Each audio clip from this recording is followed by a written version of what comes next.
Here in the Yaqui Valley of northern Mexico, farmers are busy tending their wheat. Like most thriving agricultural communities, these farmers benefit from fertile soil and irrigation. But the main reason that nearby Ciudad Obregón has grown into a thriving city and the breadbasket of Mexico is because of the research of Norman Bourlaug.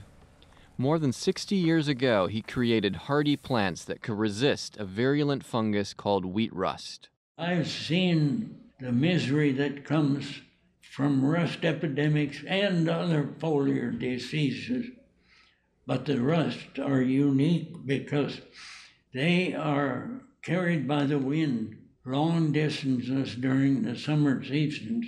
Bourlaug's varieties boosted yields, and they helped keep hundreds of millions of people from starving. For that work, Bourlaug won the Nobel Peace Prize in 1970. And this spring, at 94 years old, he journeyed back to Ciudad Obregón, here where it all started. The reason Bourlaug is back is because he's leading a worldwide effort to combat a new and dire threat to wheat production. A dangerous new type of stem rust appeared in Uganda 10 years ago, and scientists around the world are trying to come up with new varieties of wheat that can survive it. The new fungus has already spread to Kenya and Ethiopia, where it is now regularly found in the moist highlands. Spores have turned up as far as Iran, and likely will spread even further east to India and Pakistan, where untold numbers of subsistence farmers grow wheat. Ronnie Kaufman of the Bourlaug Global Rust Initiative says an outbreak there could have terrible consequences. And it will mean the loss of lives and livelihoods for literally millions of people if it catches fire in the wrong place at the wrong time. When Kaufman says catching fire, he's talking about the ability of rust to produce massive numbers of spores that spread with the wind. These spores take a harsh toll on susceptible plants. Infected, they become almost worthless, with shriveled grain that no one buys. While fungicides can help stop the rust if applied early enough, they are too expensive for many farmers. Last time Bourlaug dealt with such a problem, starting in 1944, he found many wheat farmers in Mexico had given up on their fields because of stem rust. Bourlaug worked here in Ciudad Obregón and devised an innovative scheme that cut in half the amount of time needed for breeding.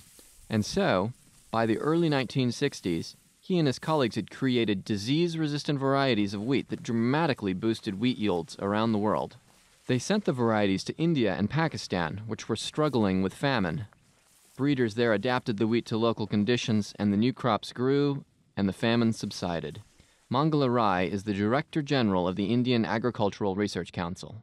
This all put together made a tremendous difference in enhancing productivity and production of wheat in the country as a whole.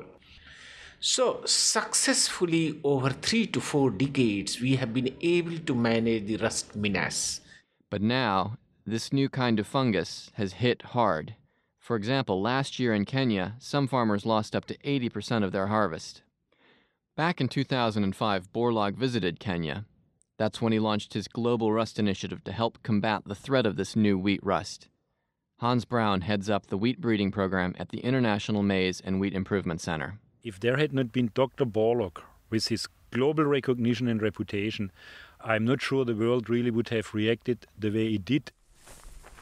This past March, more than 300 scientists met along with Bourlaug in Ciudad Obregón to discuss the progress so far and tour experimental fields.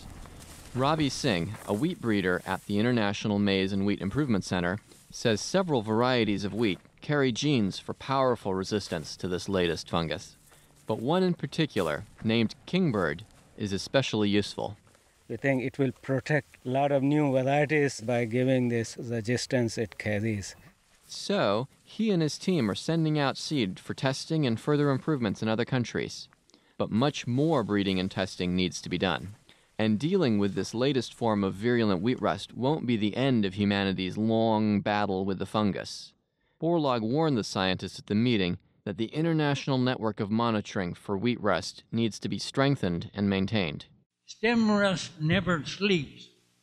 It keeps changing every day and night. It's unpredictable.